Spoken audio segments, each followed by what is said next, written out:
In this episode of our podcast, recorded at the Canadian Conference on Lymphoproliferative Diseases in Banff, Alberta, we discussed the results of the ALPINE trial with Dr. Matthew Davies. Dr. Davies is the Director of Clinical Research at the Division of Lymphoma at the Dana-Farber Institute and Associate Professor of Medicine at Harvard Medical School. In this episode, Dr. Davies discusses the impact of the results of the ALPINE trial for clinical practice given the achievement of superior progression-free survival of zanubrutinib over ibrutinib for the treatment of relapsed or refractory chronic lymphocytic leukemia and small lymphocytic lymphoma. Hope you enjoy it.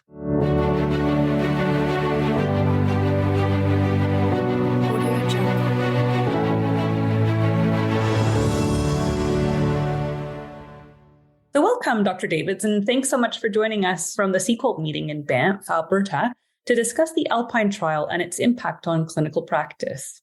Thank you so much. Happy to be here. Yeah, so to start, I just wanted to ask what was the rationale for the development of second-generation BTK inhibitors following the success of the first-generation molecule, ibrutinib? So ibrutinib was really a revolutionary molecule for patients with CLL. I was there in the early days and really witnessed some patients who had run out of other options.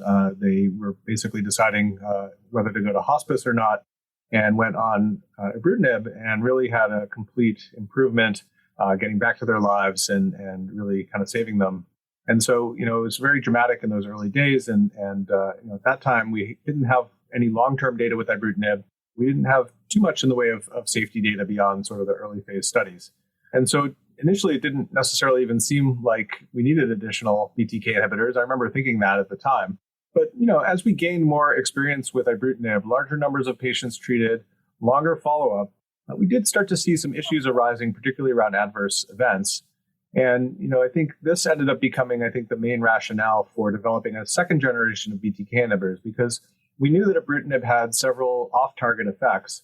And I think we came to realize that some of these off-target effects really were contributing to the AE profile that was being observed. For example, ibrutinib even targets EGFR. Which is obviously not very helpful to target that in a patient with CLL, and you can see skin toxicities and gastrointestinal side effects. So the idea with the second generation of BTK inhibitors was to develop molecules that were more specific for BTK, really with the hypothesis that that was really the key in terms of the efficacy for CLL, and that the off-target effects were not as relevant in terms of disease control. Of course, we didn't know that early on, and so I think there was even some hesitation initially with the more selective BTK inhibitors that maybe they would be less effective without those off-target effects.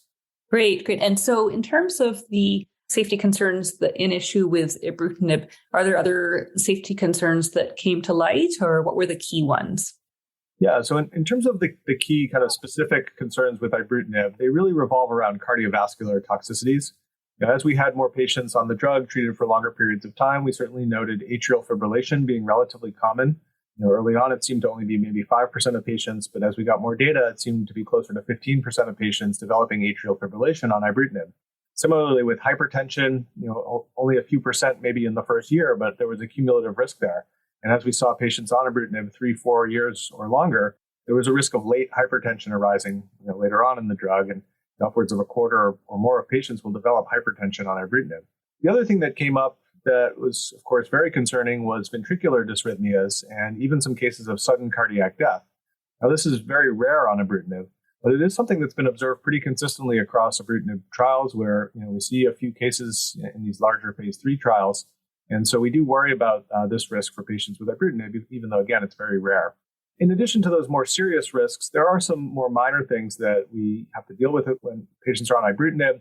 These include bruising, arthralgias, and myalgias, these sorts of things. And so, some from a sort of a quality of life perspective, especially for a continuous therapy, these are very important things that we need to think about for our patients.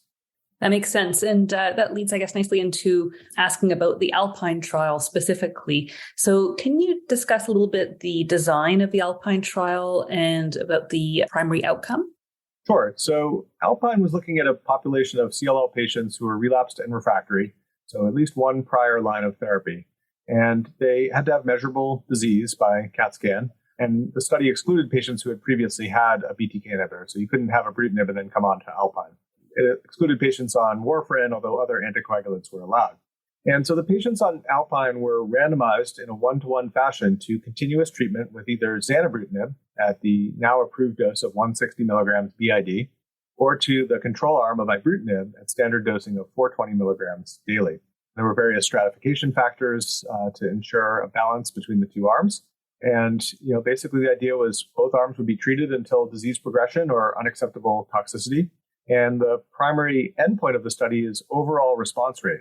So this is kind of an interesting choice for a primary endpoint in CLL. It actually did not include patients with a PR with lymphocytosis, who we certainly think are also benefiting from the drug. And in general, response rates are high in CLL, even in the relapse setting.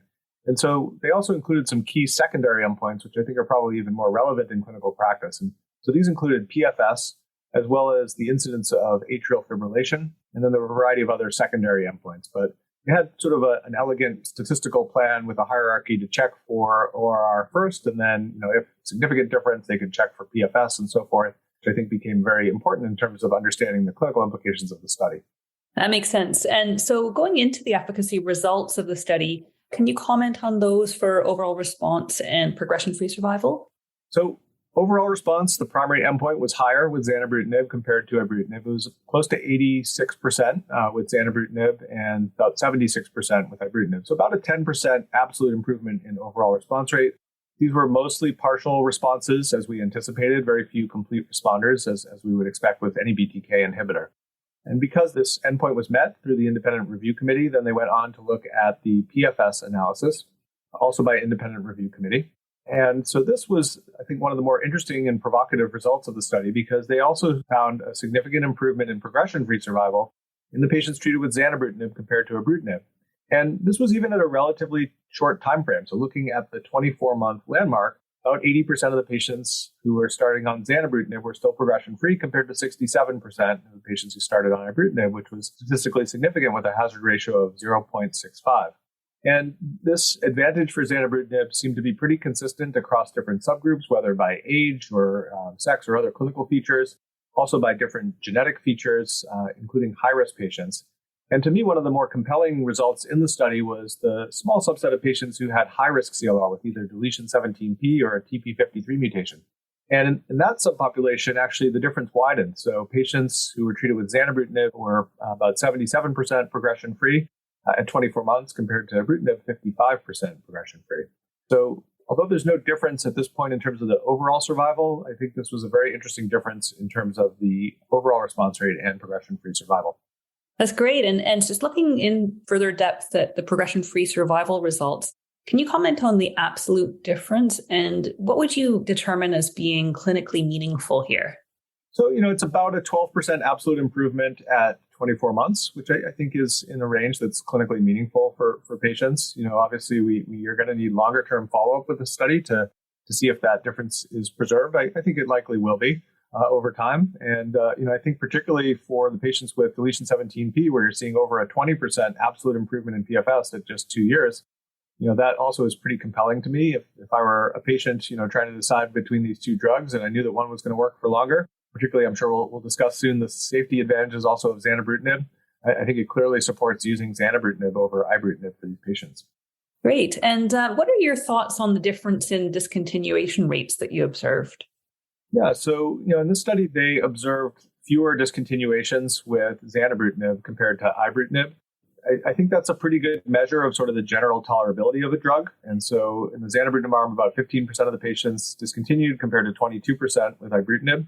There were also fewer patients on zanubrutinib who required dose reduction or dose interruption. So these are other signs of kind of the general tolerability. And again, I think this is helpful as we counsel our patients to let them know that they can have a high likelihood of being able to stay on this effective drug.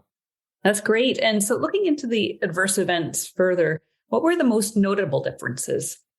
So, I would say in general, this is true of, all the data that we have with these BTK inhibitors. There were more similarities than differences between these drugs. So when you look at things like infection, for example, even in this study, hypertension was pretty similar between the two drugs.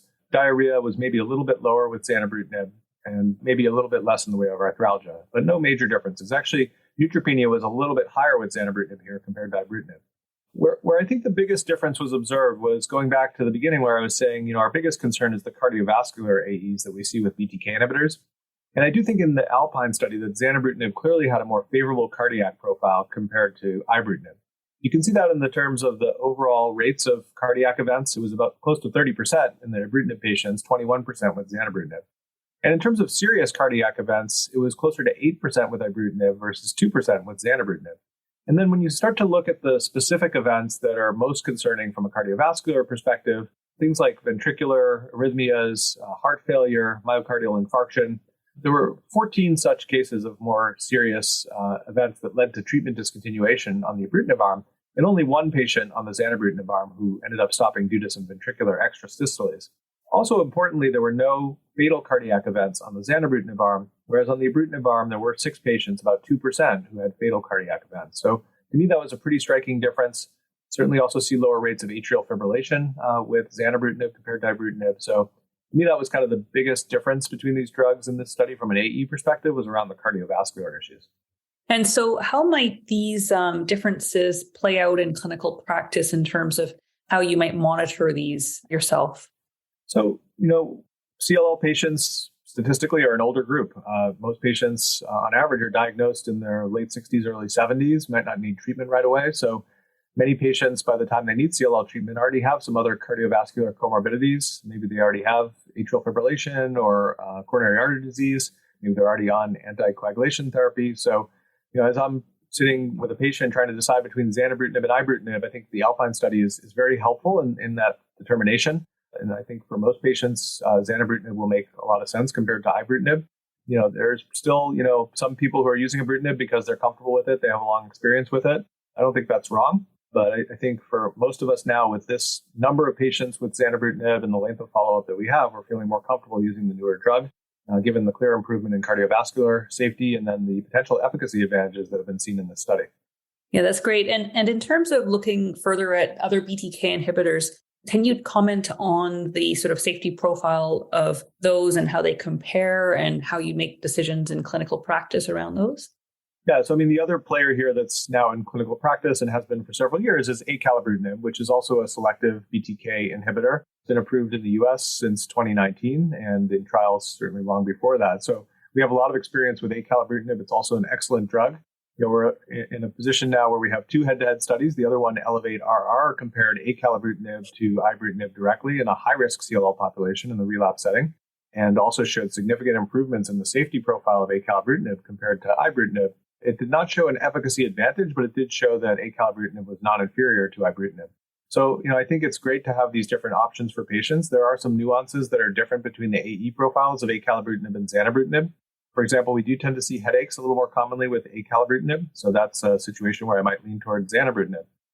We have a lower rate of hypertension with acalabrutinib compared to ibrutinib, whereas we did not see a difference there with zanubrutinib and ibrutinib in the ALPINE study. So patient with hypertension, I might lean more toward acalabrutinib. So, I think having these different options is great for patients. It allows us to even more closely individualize our therapies. And I think both are great options for patients. That's great. And how would you monitor for these safety concerns on a day-to-day basis in clinical practice? So, when I start patients on BTK inhibitors, I follow them a little more closely, especially in the first month or so. Might see them back a week or 2 after starting, and then, a month out. And then if things are looking good, I start to space out the visits. I certainly rely on the patients to report to me if they're having any new toxicities, and then I'll see them. If patients are doing well, I'll probably just be seeing them every 3 months or so. I'm always very careful to check the blood pressure at those visits because of the risk of hypertension. Listen closely to the heart. I don't necessarily get an EKG at every exam, but if I hear some irregular heartbeats, I certainly will get an EKG to see if patients are in atrial fibrillation. I always remind patients that they need to let us know if they're going to need any kind of elective procedures or surgeries so that we can advise as to how to hold the BTK inhibitors before and after the procedure to reduce the bleeding risk. And, I just encourage them generally to monitor for any issues with excessive bruising or bleeding that could contribute to the risk of more serious bleeding events. But in general, I would say most patients tolerate these BTK inhibitors extremely well. And it allows these drugs to be given as long-term therapies in a very safe and effective way. That's great. And would you monitor any differently depending on which BTK inhibitor you give, or do you just monitor the same way regardless? I think it's pretty similar regardless. As I said earlier, I think these drugs are more similar than they are different.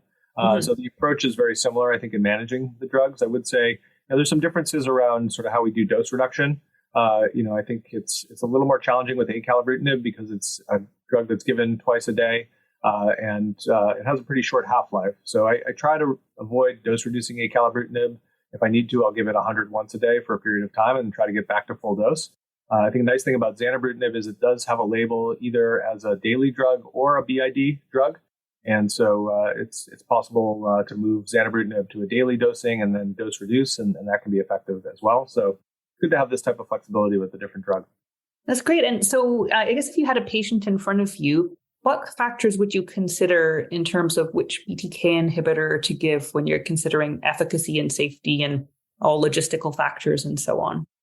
Well, I mean, at this point for me, having two head-to-head studies showing the newer BTK inhibitors, the second generation so-called, are safer. I'm not using ibrutinib too much these days. So it's typically a choice between acalabrutinib and zanubrutinib. I weigh some of the pros and cons of those different factors I mentioned, like headaches or hypertension, those sorts of things, whether it's a patient who may be a little forgetful and can't stick with the BID dosing. That might be a patient I prioritize for zanubrutinib. We used to have to worry about proton pump inhibitor drug interactions with acalabrutinib, but fortunately that's no longer the case. There's now an acalabrutinib tablet, so the drug can be given safely with a proton pump inhibitor. So I think it's a bit of a toss-up right now. I think that there is a little more long-term experience with acalabrutinib, more patients treated, and I have more personal experience with the drug. So that's sort of historically been the one I've used most commonly, but certainly very excited about having zanubrutinib as an option moving forward. Well, that's wonderful. Thank you so much, Dr. Davies. That's a really insightful discussion, and I think will be really interesting to our listeners. So thank you very much for joining us. My pleasure. Thanks so much.